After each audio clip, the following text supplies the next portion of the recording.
The Israel-Palestine conflict is that it's been going on for centuries, all about ancient religious hatreds. In fact, while religion is involved, conflict's mostly about two groups of people who claim the same land, and it really only goes back about a century to the early 1900s. Around then, the region along the eastern Mediterranean we now call Israel-Palestine, been under Ottoman rule for centuries, was religiously diverse, including mostly Muslims and Christians, also a small number of Jews who lived generally in peace. It was changing in two important ways. First, more people in the region were developing a sense of being not just ethnic Arabs, but Palestinians, a distinct national identity. At the same time, not so far away in Europe, more Jews were joining a movement called Zionism, which said that Judaism was not just a religion, but a nationality, one that deserved a nation of its own. And after centuries of persecution, many believed a Jewish state was their only way of safety and saw their historic homeland in the Middle East as their best hope for establishing it. In the first decades of the 20th century, tens of thousands of European Jews moved there. After World War I, the Ottoman Empire collapsed, and British and French empires carved up the Middle East, the British taking control of a region it called the British Mandate for Palestine. At first, the British allowed Jewish immigration, but as more Jews arrived, settling into farming communities, tension between Jews and Arabs grew. Both sides committed acts of violence, and by the 1930s, the British began limiting Jewish immigration. In response, Jewish militias formed to fight both the local Arabs and to resist British rule. Then came the Holocaust, leading many more Jews to flee Europe for British Palestine and galvanizing much of the world in support of a Jewish state. In 1947, as sectarian violence between Jews and Arabs there grew, the United Nations approved a plan to divide British Palestine into two separate states. One for Jews, Israel, and one for Arabs, Palestine. The city of Jerusalem, where Jews, Muslims, and Christians all have holy sites, was to become a special international zone. The plan was meant to give Jews a state, to establish Palestinian independence, and to end the sectarian violence that the British could no longer control. The Jews accepted the plan, and they declared independence as Israel. But Arabs throughout the region saw the UN plan as just more European colonialism trying to steal their land. Many of the Arab states, who had just recently won independence themselves, declared war on Israel in an effort to establish a unified Arab Palestine where all of British Palestine had been. The new state of Israel won the war. But in the process, they pushed well past their borders under the UN plan, taking the western half of Jerusalem and much of the land that was to have been part of Palestine. They also expelled huge numbers of Palestinians from their homes, creating a massive refugee population whose descendants today number about 7 million. At the end of the war, Israel controlled all of the territory except for Gaza, which Egypt controlled, and the West Bank, named because it's west of the Jordan River, which Jordan controlled. This was the beginning of the decades-long Arab-Israeli conflict. During this period, many Jews in Arab-majority countries fled or were expelled, arriving in Israel. Then something happened that transformed the conflict. In 1967, Israel and the neighboring Arab states fought another war. When it ended, Israel had seized the Golan Heights from Syria, the West Bank from Jordan, and both Gaza and the Sinai Peninsula from Egypt. Israel was now occupying the Palestinian territories, including all of Jerusalem and its holy sites. This left Israel responsible for governing the Palestinians, a people it had fought for decades. In 1978, Israel and Egypt signed the US-brokered Camp David Accords. Shortly after that, Israel gave Sinai back to Egypt as part of the peace treaty. At the time, this was hugely controversial in the Arab world. Egyptian President Anwar Sadat was assassinated in part because of outrage against it. But it marked the beginning of the end of the wider Arab-Israeli conflict. Over the next few decades, the other Arab states gradually made peace with Israel, even if they never signed formal peace treaties. But Israel's military was still occupying the Palestinian territories of the West Bank and Gaza, and this is when the conflict became an Israeli-Palestinian struggle.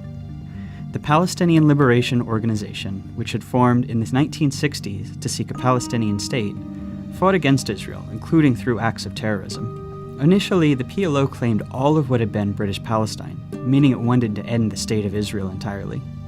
Fighting between Israel and the PLO went on for years. even including a 1982 Israeli invasion of Lebanon to kick the group out of Beirut. The stillness of the ceasefire in southern Lebanon was shattered today by the sound of guns, bombs, and planes.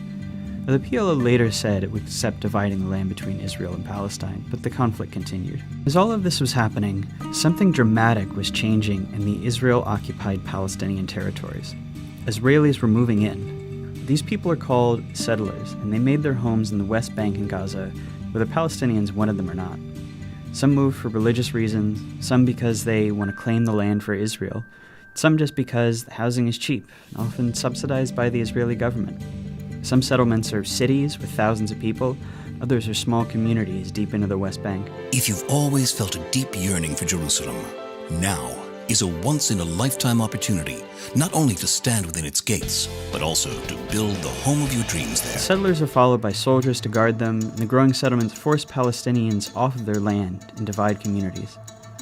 Short term, they make the occupation much more painful for Palestinians.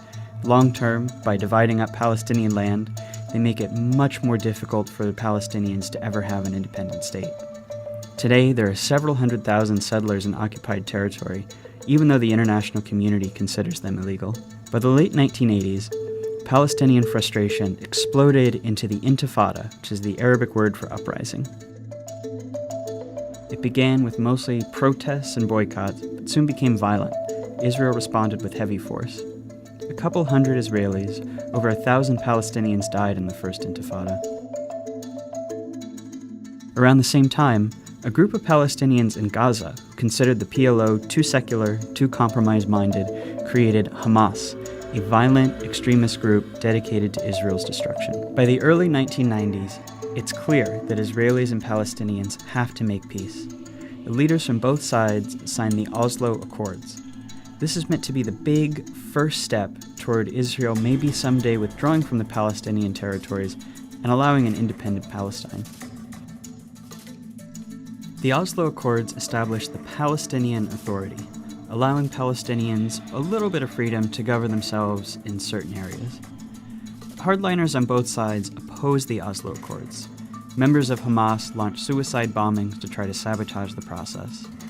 The Israeli right protests peace talks with ralliers calling Prime Minister Yitzhak Rabin a traitor and a Nazi. Not long after Rabin signs the second round of Oslo Accords, a far-right Israeli shoots him to death in Tel Aviv. This violence showed how extremists on both sides can use violence to derail peace, keep a permanent conflict going as they seek the other side's total destruction. That's a dynamic that's been around ever since. Negotiations meant to hammer out the final details on peace drag on for years, and a big Camp David summit in 2000 comes up empty. Palestinians come to believe peace isn't coming, rise up in a second intifada, this one much more violent than the first. By the time it wound down a few years later, about 1,000 Israelis and 3,200 Palestinians had died. The second intifada really changes the conflict. Israelis become much more skeptical that Palestinians will ever accept peace or that it's even worth trying. Israeli politics shift right, the country builds walls and checkpoints to control Palestinians' movements. They're not really trying to solve the conflict anymore, just to manage it. The Palestinians are left feeling like negotiating didn't work, and violence didn't work, and that they're stuck under an ever-growing occupation with no future as a people. That year, Israel withdraws from Gaza. Hamas gains power, but splits from the Palestinian Authority in a short civil war, dividing Gaza from the West Bank. Israel puts Gaza under a suffocating blockade, and unemployment rises to 40%. This is the state of the conflict as we know it today. It's relatively new, and it's unbearable for Palestinians. In the West Bank, more and more settlements are smothering Palestinians, often respond with protests and sometimes with violence, though most just want normal lives. In Gaza, Hamas and other violent groups have periodic wars with Israel. The fighting overwhelmingly kills Palestinians, including lots of civilians. In Israel itself, most people have become apathetic. For the most part, the occupation keeps the conflict relatively removed from their daily lives, with moments of brief but horrible violence. There's little political will for peace. No one really knows where the conflict goes from here. Maybe a third intifada, maybe the Palestinian Authority collapses. But everyone agrees that things as they are now can't last much longer, Israel's occupation of the Palestinians is too unstable to last, and that unless something dramatic changes, whatever comes next will be